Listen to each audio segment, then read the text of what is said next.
Welcome to another edition of the Progress Report, a program where we look at and highlight investment opportunities here in Guyana. For this edition, we'll be speaking with Foreign Secretary Mr. Robert Prasad about the investment atmosphere here in Guyana.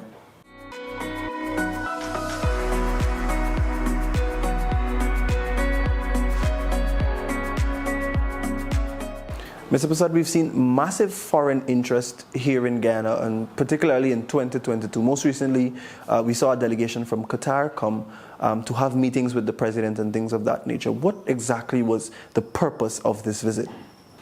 One of which is that Guyana, as you know, we are deepening our relations with both traditional allies, but also given our quest to transform our economy and build new sectors.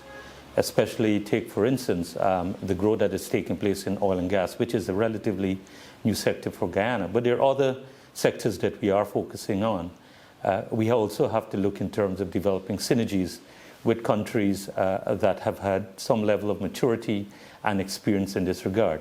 And given Qatar's experience in oil and gas, particularly in gas development, we believe that it is a neat match for us to intensify and to develop a higher level of cooperation.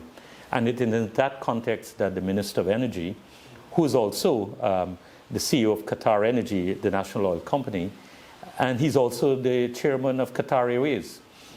So he's able, as it were, to have discussion on a wide range of issues, both in terms of government-to-government relations, but how it is that we can form strategic alliances with these two big companies in Qatar. And so the aim was to explore, start initial discussions, and that will definitely lead into technical cooperation agreement covering various areas, including looking at ways in which Qatar itself can be an investor in Guyana in various sectors. You spoke about the investment opportunities that have been pursued by that delegation from Qatar. Why would you say that these investments would be beneficial for Guyana? It is benefiting from a country that has tremendous knowledge and experience and capital. And we also want to build a first-class oil and gas sector, first-class energy sector. We want to build every aspect of our economy that is first-class. And so it is good that we can partner, work with, develop cooperation arrangements with countries that have had good experiences in this regard. And one of the approaches that the President has taken in terms of his foreign policy thrust is in terms of looking at alliances with the best cases, as it were, scanning the experiences of different countries and drawing the best from all, and developing strategic partnership with those who've had very good experiences, those who've got good track record, and so that we, as it were, we can leapfrog and not make the mistakes that others have made in transforming our economy, be it in transportation, be it in energy, be it in infrastructure, be it in information and communication technology, be it in tourism, be it in the healthcare, because that too is an aspect of our economy that we are looking at, be it in housing, be it in all facets and aspects of our national development thrust, all within the framework of our low carbon development strategy 2030. We don't only want Guyanese to be workers. We want Guyanese to be entrepreneurs. We want them to be owners of their businesses. And so once we have these forms of engagement, it is also creating space for Guyanese to play a leadership role. FS, what other foreign investment opportunities are currently in the pipeline? You know, there are a number of investment proposals that the government has received and will continue to pursue. Just recently, the President talked about putting out an EOI for the creation of an oil refinery, a 30,000 barrel oil refinery in Guyana, which is would be a significant development. We'd see what a private investment. We know take for instance, within the hospitality sector, there are 5 hotels that are currently under construction that will transform that whole landscape. There are also areas in terms of in the agricultural sector. We look at corn and soya in the intermediate savanna. There are other proposals in terms of agro-processing.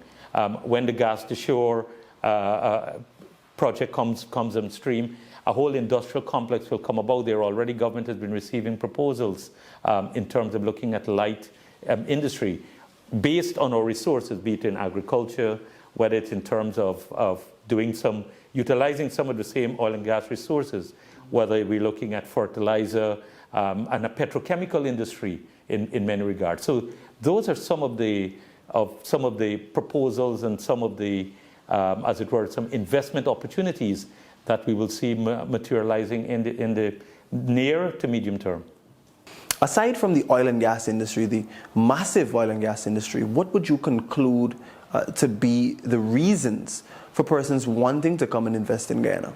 Importantly, it's predictability, political stability, sound economic management, and a level of investors' confidence.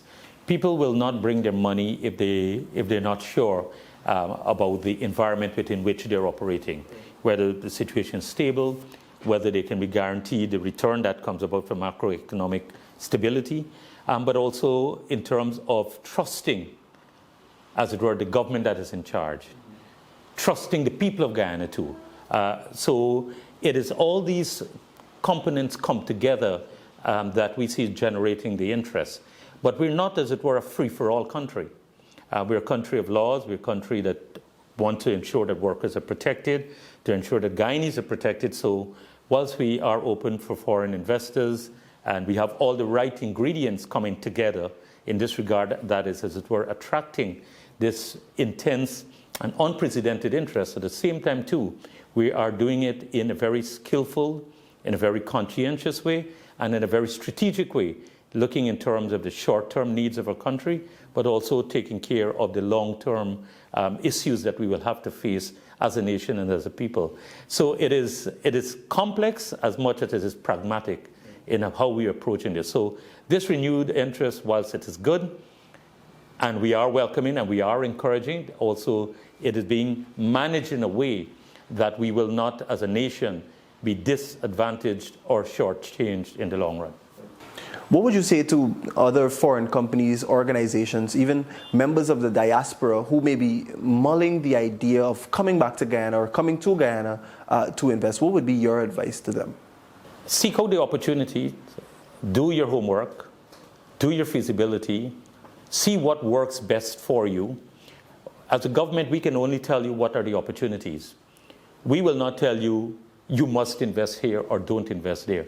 That's a decision that you will have to make, whether you're a member of the diaspora, an investor, or someone just want to be part of the transformation taking place in our country.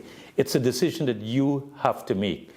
Take, for instance, the diaspora. When people left Guyana and they went and seek out opportunities, they weren't collected at the airport by be it the Barbadian authorities or the US authorities or others and say, these are the investments, or they were contacted by phone, come, I have this ready. They went, they sought out opportunities, they built their businesses, they took care of their family, and many of them lived, as it were, a comfortable life. Similarly, too, even persons returning to Guyana, take, for instance, the diaspora, identify what is your niche, identify what are the opportunities, scan the landscape as foreign investors are doing themselves. What is best for me to invest in? What is best for me to operate in? Look at the incentives, because we have a very elaborate incentive schemes for investors, not foreign investors alone, investors, Guyanese, as well as non-Guyanese investors in our country, and see what works best for you. So a lot of the work is up to those individuals. We are here to create, as it were, the conditions, as we are doing, and you can see from the response, but the rest is up to you in terms of what do you do, what do you want to do. We can only offer you the information, we can only offer you the incentives, we can only guide you, and that's where our role stops.